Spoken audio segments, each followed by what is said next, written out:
All the disrespect, the free play, bad button check. Button check. What is up, Butt Check family? Welcome back to yet again a beautiful day of checking these buttons. Thank you for tuning in one more time. As promised, we got 2 videos today. This is the second one. Hope you enjoyed it, the earlier one today. Also, yesterday on HT, I said I was gonna drop 2. I only got to drop the 1. So we never got to put the H in the T. We're gonna put some H in this one right here. So at the end of this video, we'll celebrate HT even though it's a day late. So without further ado, chapters down below, sub button, all that good stuff. Let's get these buttons. Let's go. All right, now into the first set of why the FGC hates any newcomers beating our legends and why Daigo feels like there's a target on his back. Buttons that need to be checked. All right, so this is an interesting topic. I was watching an interview. I think Team Reject posted it a few weeks ago, right? They had the team up there, the legends that are going at it this year. And funny thing was mentioned was Daigo was talking about, they were like talking about the pressure, how you guys are always seem to be in the spotlight. And Daigo was like, I'm kind of used to it. It's just life for me at this point. I feel like there's been a target on my back. I'm more like a bounty. Like anytime somebody beats me, they treat me as if they fucking, like I said, like a bounty, you know what I'm saying? And they pop off. It's somebody's long life dream to beat Daigo the Beast, which I can get that. But at the same time, it's weird because when we see that as a community, a lot of people, not everybody, but a lot of people in the community seem to get pissed off, you know what I'm saying? Especially if it's a name that we don't know, almost taking it as disrespect. Like, who the hell is this person that just beat the GOAT? Anyway, let's pick it up right here. All the links down below for these videos so you guys can check out the full version. Let's go in and check out a piece of the interview that I'm talking about. Let's go. Let's go. ずっとこうマークされ続けてる Right here, under the spotlight. 昔からその辺はなんかどう思います？まあでもあんま気にしない。 Daigo says, let me rewind real quick because he talks about being in the spotlight. 梅原さんとか Right here. Seems like Uma-san and others have been under the spotlight, hasn't it? It's been that way for a long time. What do you think about it? Now, mind you, obviously this is rough translation because I'm going off of YouTube anyway. ずっとこうマークされ続けてるわけじゃないですか。昔からその辺はなんかどう思います？まあでもあんま気にしたことないね。すごいね。だってマークしちゃうでしょ。Daigo says, I don't really mind it that much. Somebody else says that's amazing. He says, because I will be marked, or I'm basically a marked man. マークされる気44年だからもう。 He said, I've been on the radar for 44 years now, so I've really been treated like a bounty for the entire time. そういう賞金区みたいな扱いをねずっとされ続けてきたと思う。物心する時からマークされてるから。I've been marked since then, so I really don't care about the rumors anymore because I think that's just life as it is. And once again, rough translation. 別にまあそれが人生だと思ってるからもう。いやだからみんなが強くなれば一人マークしてるわけにいかなくなるから、やっぱりバランスよくみんなで。強くなっていくっていうかこの人が今足りてないなと思って。 All right, so there you have it. So real quick excerpt, like I was saying earlier too, link down below so you can check out the whole thing. They kind of go into talking about the team, how they're grateful to be together, their strategy, a little bit about that for this year. Lashar made an interesting point. He was saying that this year might actually be his last year. Now, I'm assuming he's talking about participating in the SFL. I don't know if it's just like as a competitor or if it's just in teams, but he definitely said this might be his last year, and also that he's worried about his health. Everybody's getting a little older. He's a little on the younger side, but he's still like, I'm still health conscious. Anyway, very interesting if you guys want to check that out. So continuing on there, Daigo goes on to talk about, I'm a marked man. It's been that way for a while. I'm kind of used to it at this point. That reminds me, we just posted an excerpt. Kraime, the 14-year-old from Chile that played Daigo, I believe it was at CEO, and beat him. Did a little pop off at the end of it. Let me play that clip. We actually just showed a clip of it in the last video. Check it out. Touch, the jump, the tip, that's it. Kraime takes down Daigo. Kraime from Chile. I love that. Oh, the pop-up. I love that. He knows who he is. The primal yell. That's all right, did the pop-off right there. Now from there, this is where the conversation starts because it's been like this in the community for a long time. When somebody new, especially somebody young, right? Or somebody that doesn't have a name per se, beats one of our GOATs, there's a couple different reactions, but a popular one is usually like either the game sucks or something, you know what I'm saying, or who the hell is this? They're cheap, they were using a cheap character. Basically, either the game sucks or their character sucks. Now, if we go to social media, right, going over to X, right after that, people responding saying, this is kind of the reason why esports cannot be taken too seriously. Teens can't normally beat professionals. People can look at it like the teen is great or Street Fighter 6 is noob friendly. Ryu is broken, Daigo is washed. However you feel, I don't think this is a good thing. How y'all feeling about that? I don't think this is a good thing. Or look at all this Street Fighter 6, what does it say? Yeah. LOL, all this over the Street Fighter 6 and buff Ryu, corny as hell. That's the trash energy Capcom wants these new players to bring to the scene. These scrubs are delusional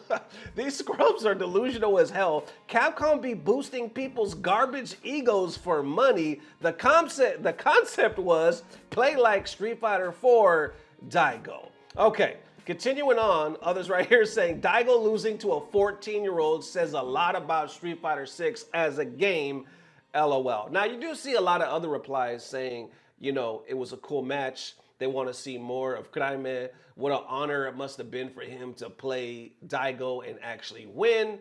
A lot of them talked about possibly Daigo, I think it was like dropping some combos, so he kind of deserved to lose in that sense. But you do tend to see that a lot. Like we were saying, when anytime somebody new beats one of our GOATs, this kind of comes out. We don't take lightly to it. And I don't know if it's necessarily just an FGC thing, more if it's like a sports thing.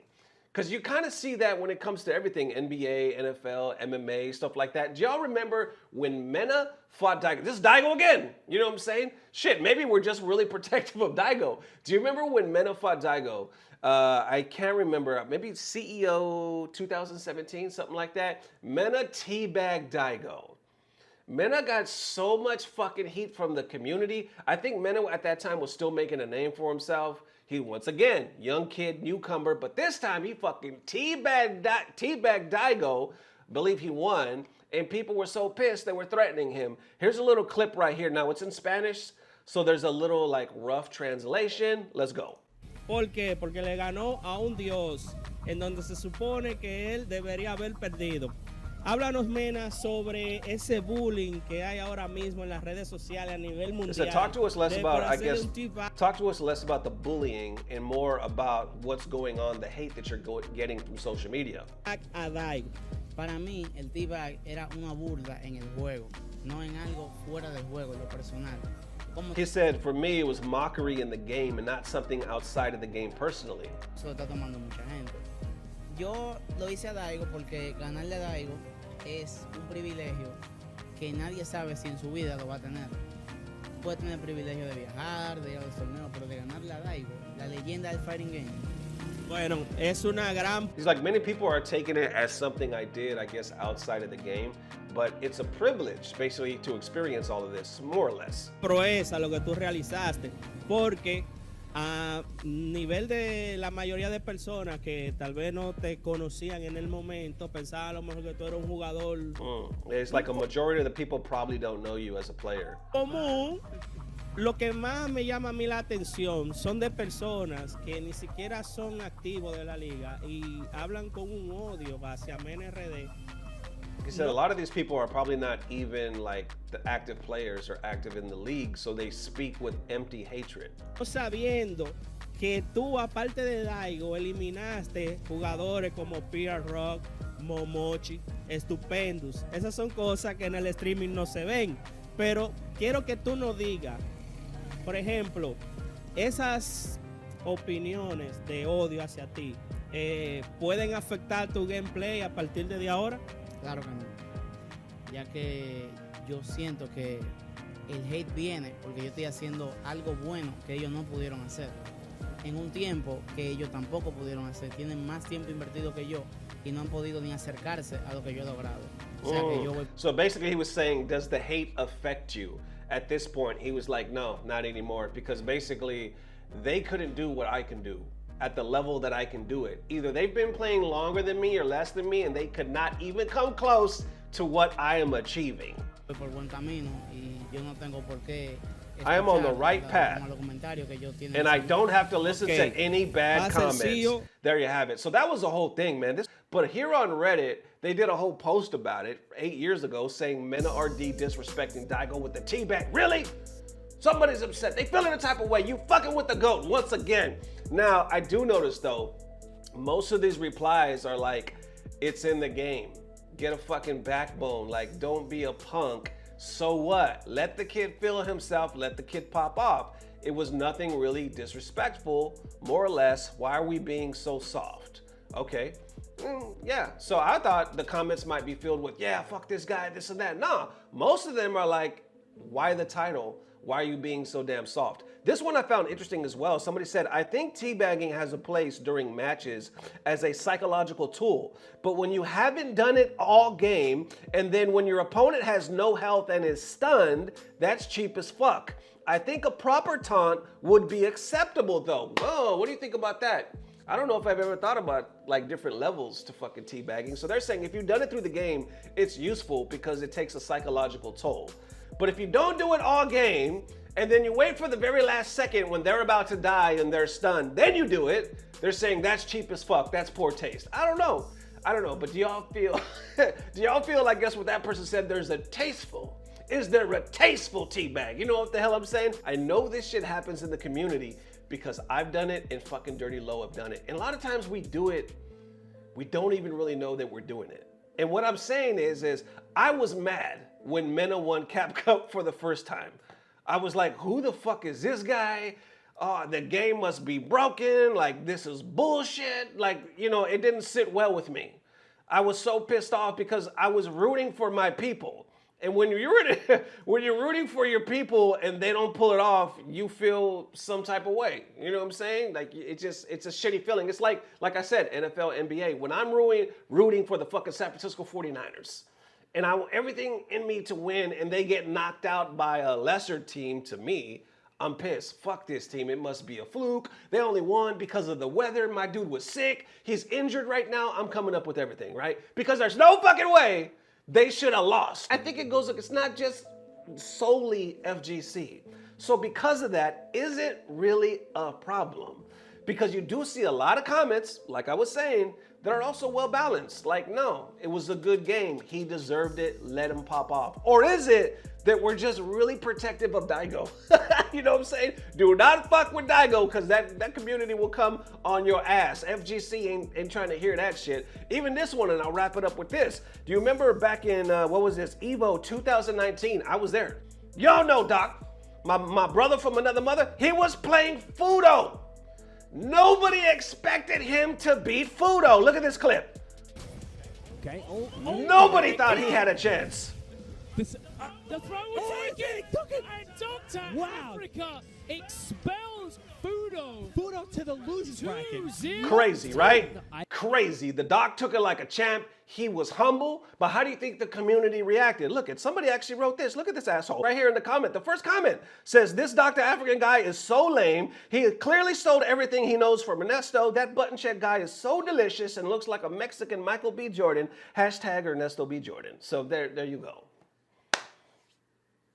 That comment is true as fuck, but I'm just saying that's proof in the pudding.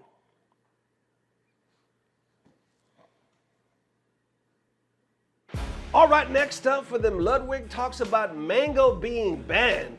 Another ban. We talk about from Supernova and Mango's response. He actually goes deep, buttons that need to be checked. So we talked about this, I want to say just yesterday, when things got even worse. He was dropped from his org that he's been with for like 10 years or some crazy shit like that.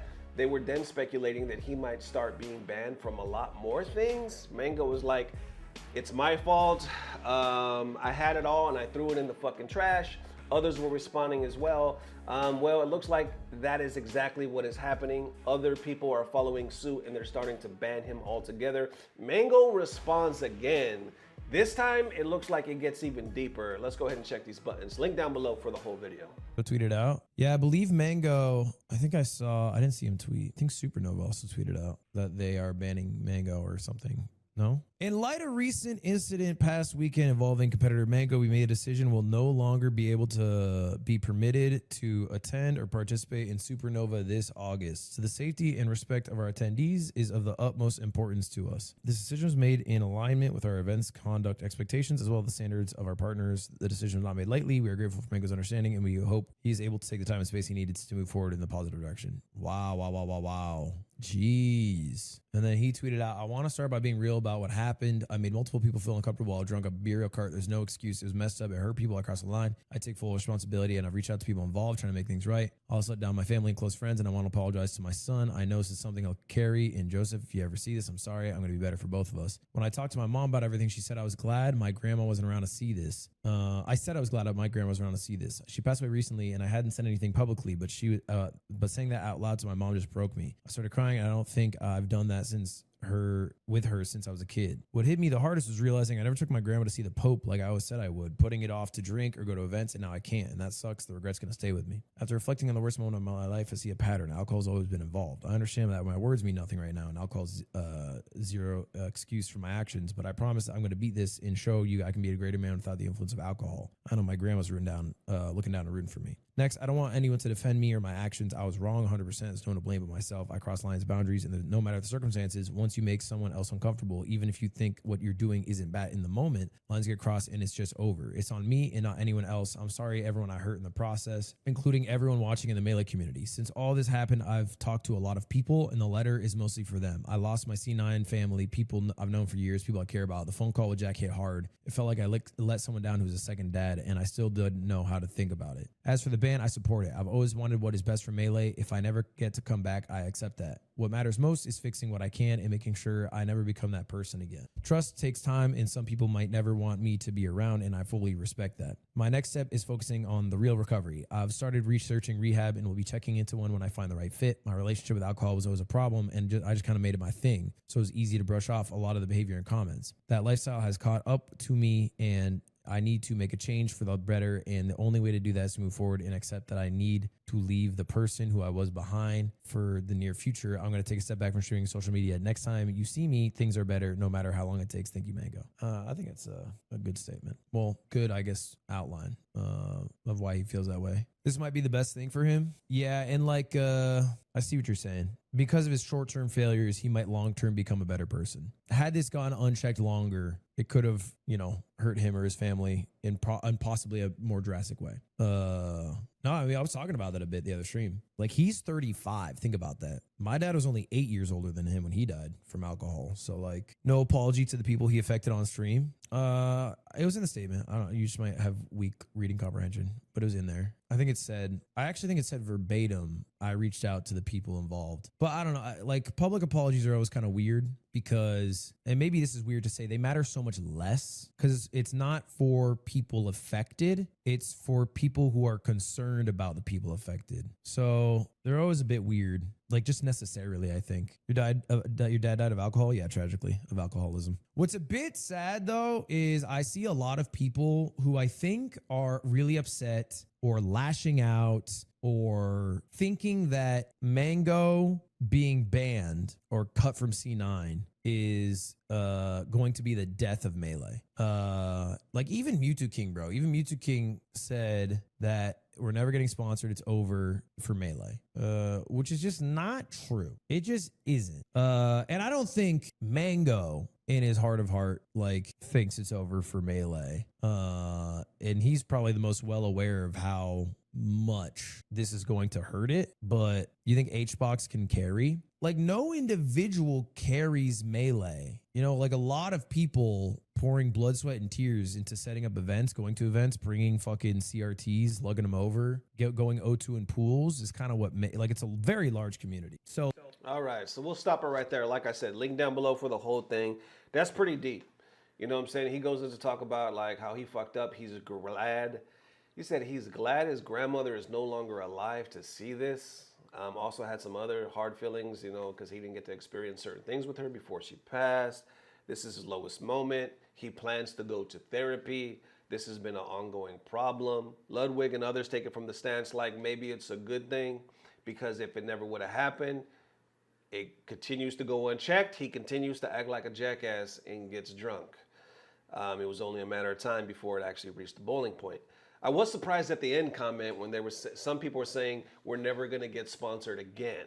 And then Ludwig goes on to say Melee is not carried by one person. It's a huge community, which is interesting because I never thought that as well. Like Melee is fucking huge. Granted I'm an outsider, but I've never looked at the community and been like, oh man, if that one guy goes, it's fucking over. You know what I'm saying? I never really thought that. I never thought that. I know they had some big names, just like FGC, Street Fighter, Tech, you know, but I've never thought it was just on one person. I would think more so that attitude might be based around a certain event. Like if their fucking biggest event, whatever that is, if that were to go under, then I would be like, oh shit, what are they gonna do now? You know, something like that. But to put it on one individual, like Mango, I think that's crazy as hell. Either way, how y'all feeling about this, man? People are still talking about it, and I don't think the bans are gonna stop anytime soon. Even if they didn't though, I don't see Mango still attending. At this point, he's not, even if like nobody else banned him, he's not gonna go, okay, well, the such and such didn't ban me, I'm gonna go there for the rest of the year. I don't think so. I think like he said in his statement, you're not gonna see him for a while. Like he has to get this shit together. I know he's a family man in some way. So hopefully for him and his family, he does get the help that he needs. You know, I would hope that for anybody in the community. And then I also hope that if he does do the work, that he could somehow get a second chance. That's how I'm feeling. How y'all feeling? Let me know. That it is, ladies and gents. Definitely let me know how you are feeling. Thank you for joining me for the second video of the day. I appreciate the mad love. And because we did not do cosplay yesterday or earlier today, we got the cosplay right now. Let me go ahead and move to the side real quick. We got somebody by the name of, is that Jara Jade? I think we saw her before. But anyway, link down below because she got some fire cosplay. Looks like she was at an event. And we got a 2-for-1. I saw a comment the other day. Somebody said, what's up? What's up with the male cosplay, Nesto? We haven't had some in a while. Well, we got a 2-for-1. Let's go. Bam! Put it right here on the screen. Check it out. First of all, let's go to her. That outfit, she wearing the hell out that outfit. I don't even know what the hell cosplay it is, but she wearing it. And why does this dude look just like Blade in the face? Look at his damn face. Why does he look like a bigger, muscular Wesley Snipes? His arms is way too damn big, but his face, like, he got that look. That dude is like, he got that Blade look, you know what I'm saying? He's pulling that shit off. But from there, it gets even better. Hold on, bam! Now she's giving us some looks. Look at this. Oh, today was her birthday, but this was posted earlier this year. Anyway, check that out. She going from the front, she going from the side. Oh, she got some, my goodness, Anyway, what I'm trying to say is, it's some good stuff. It's some good stuff. Her link down below. You're welcome. That it is, Butt Check family. Definitely let me know how you're feeling. Thank you for tuning in, man. We are finishing this month strong. I appreciate everything, man, from the bottom of my heart. We're hustling. I don't know, I have a second channel, right? And I'm planning to, it's already there and it's been existing, but I'm restructuring everything, right? It's been one thing, like a reaction channel, so I'm restructuring it completely, and I'm gonna start telling you guys more about it. But either way, it's a lot of hustle. It's a lot of hustle on this side, so you guys just being here and helping support the channel goes a long way, man. So from the bottom of my heart, thank you guys as always. I don't know what it is, but I know it's about to get better. Love y'all forever. Peace. Blah, blah, blah. Subscribe.